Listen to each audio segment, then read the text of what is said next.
राधे राधे दोस्तों, आज आप इस कहानी में सुनेंगे कि एक पिताजी अपनी बेटी की शादी कर देते हैं। उसे ससुराल में कष्ट क्यों मिलता है और इस पर उसके पिता क्या कदम उठाते हैं। ये बात आज से 20 वर्ष पहले की है। मास्टर दीनानाथ एक छोटे शहर के सरकारी स्कूल में मास्टर थे। उनकी पत्नी का नाम कल्पना था। ईश्वर की कृपा से मास्टर जी के पास एक पुत्र और एक पुत्री थे। पुत्री का नाम सुषमा तथा बेटे का नाम नरेश था। कुल मिलाकर एक खुशहाल और छोटा परिवार था। सरकारी नौकरी के कारण इतनी आय हो जाती थी कि जीवन के खर्चे आसानी से निकल सके। सुषमा 12वीं कक्षा में पढ़ रही थी और नरेश अभी 8वीं कक्षा में पढ़ रहा था। सुषमा को जवानी की दहलीज पर देखकर मास्टर जी और उनकी पत्नी ने उसके विवाह के संबंध में सोचना प्रारंभ कर दिया। उन दिनों लड़कियों की शादी कम उम्र में ही कर देने का रिवाज था। सुषमा पढ़ने में नरेश से अधिक बेहतर थी तथा 10वीं में भी प्रथम श्रेणी में उत्तीर्ण हुई थी। उसका आगे पढ़ने का बहुत मन था, मगर माता पिता उसकी शादी करके अपनी जिम्मेदारी से मुक्त होना चाहते थे। 12वीं कक्षा में भी सुषमा उत्तीर्ण हुई। उसी वर्ष मास्टर जी ने उसका विवाह अपने एक रिश्तेदार द्वारा बताए गए एक लड़के के साथ तय कर दिया। लड़के का नाम गोकुल था। गोकुल अपने माता पिता की इकलौती संतान था। वो एक छोटा व्यवसाय करता था तथा थोड़ी बहुत पुश्तैनी जमीन भी थी। कुछ ही दिन में विवाह संपन्न हो गया तथा सुषमा अपने ससुराल पहुंच गई। मास्टर जी और उनकी पत्नी ने चैन की सांस ली कि चलो जिम्मेदारी पूर्ण हो गई। धीरे धीरे 1 वर्ष बीत गया। सुषमा अपने ससुराल में ठीक से रह रही थी।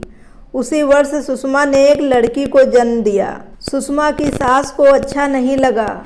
वो पोते का मुख देखने के लिए लालयित थी, परंतु यहाँ तो लड़की का जन्म हुआ था। एक दिन मास्टर जी जब अपनी बेटी को मिलने गए तब सुषमा की सास ने अपने मन की बात उनसे भी कह सुनाई। हम तो लड़के की आस लगाए बैठे थे, पर ऐसा नहीं हो सका। गोकुल के पिता ने समझाया कि कोई बात नहीं, लड़की भी भगवान की ही देन है। अगले वर्ष लड़का भी जरूर हो जाएगा। मास्टर जी चुपचाप सुनकर घर वापस आ गए। धीरे धीरे 1 वर्ष और बीत गया। सुषमा एक बार फिर गर्भवती थी। सुषमा की सास ने पोते की आस में पूजा पाठ और दान पुण्य में कोई कमी नहीं की थी। उसको पूरी उम्मीद थी कि अब की बार लड़का ही होगा, परंतु ईश्वर ने उनकी प्रार्थना नहीं सुनी और दूसरी बार भी लड़की हो गई। मास्टर जी अब की बार मिलने गए तब सुषमा की सास उनके सामने ही सुषमा को कोसने लगी। गोकुल हमारा इकलौता लड़का है। हमने तो सोचा था कि आपकी लड़की हमारा वंश आगे बढ़ाएगी, पर ये तो लड़की ही पैदा करना जानती है। हमारी तो किस्मत ही फूट गई है। मास्टर जी ने समझाने का प्रयास किया।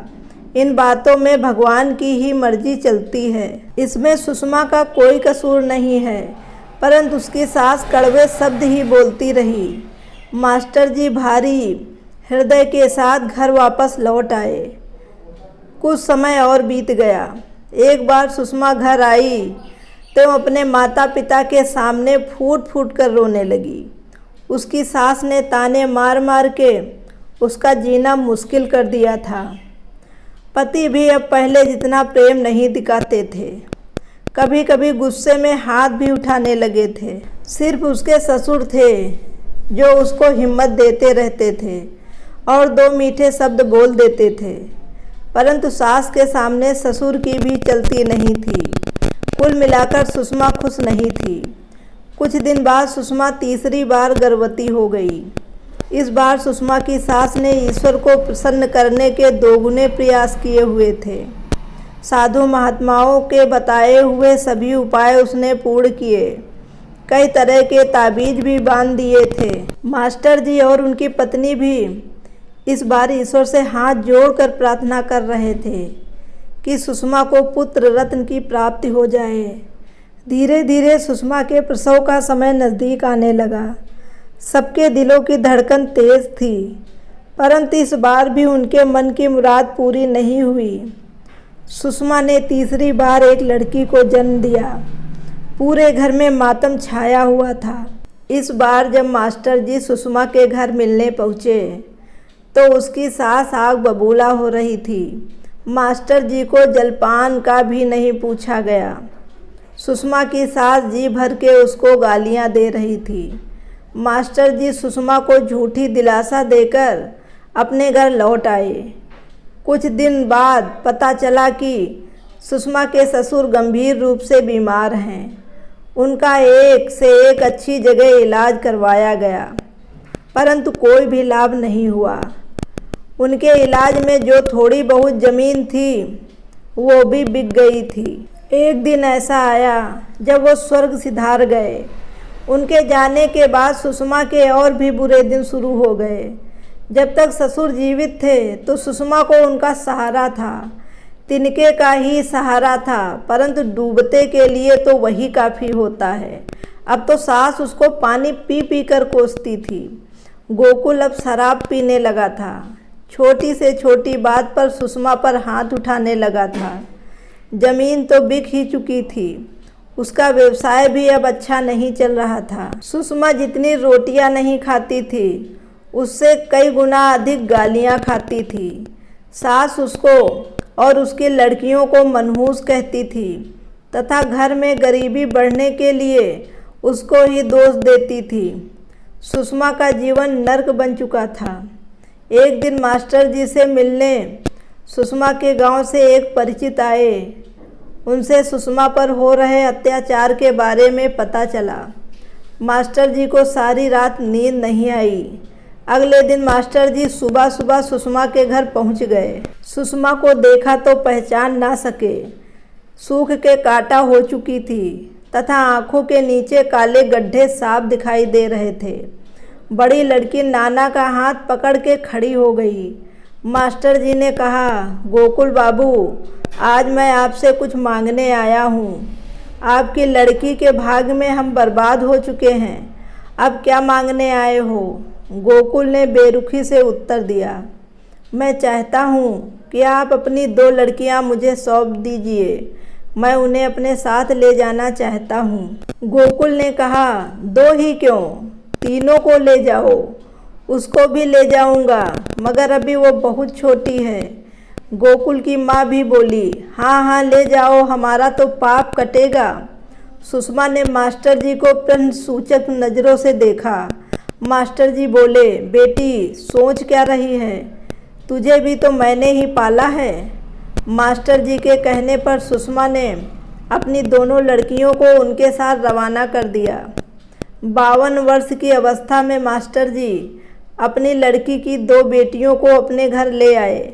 मास्टर जी की पत्नी हैरान रह गई। अभी उनको रिटायर होने में 13 वर्ष शेष थे। मास्टर जी ने कहा, ये भी मेरा ही खून है। मास्टर जी ने उनका स्कूल में दाखिला करवाया और पूरी तरह से जिम्मेदारी संभाल ली। 2 साल बाद वो तीसरी बेटी को भी ले आए।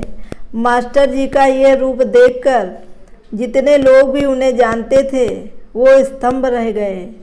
मास्टर जी का सम्मान तो सब पहले से ही करते थे, पर अब वो सम्मान श्रद्धा का रूप ले चुका था। इसी बीच सुषमा चौथी बार गर्भवती हुई। इस बार ईश्वर ने उसको पुत्र रत्न प्रदान किया था। उसकी सास ने पोते का मुंह देख ही लिया।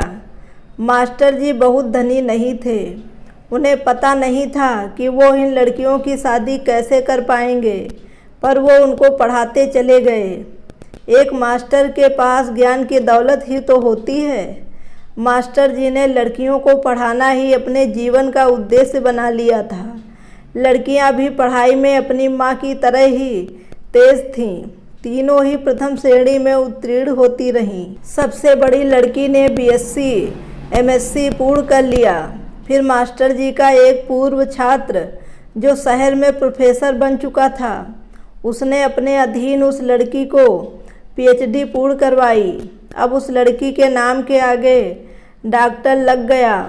आज वो लड़की भी बड़े कॉलेज में प्रोफेसर बन चुकी है और उसकी शादी अपने साथ ही पीएचडी करने वाले एक लड़के से हो गई, जहां पैसे की 1 रुपए की भी मांग लड़की की शादी में नहीं की गई। दूसरी लड़की ने बहुत कम फीस पर एक सरकारी इंजीनियरिंग कॉलेज से पढ़ाई पूर्ण की। आज वो देश की सबसे बड़ी कंपनी में कार्यरत है। उसका विवाह भी एक कंपनी के ही सहकर्मी से बिना किसी दहेज की मांग के हो चुका है। तीसरी लड़की भी एक अच्छे परिवार की बहू बन चुकी है। सुषमा की सास अब जीवित नहीं है। गोकुल अब पहले से संपन्न है और सुषमा अब उसके साथ और बेटे के साथ सुखी है। दोस्तों, पूरी कहानी सुनने के लिए आपका बहुत बहुत धन्यवाद। अगर कहानी पसंद आई हो तो इसे लाइक और शेयर करना ना भूलें और मेरे चैनल को सब्सक्राइब ज़रूर करें। Thank you very much.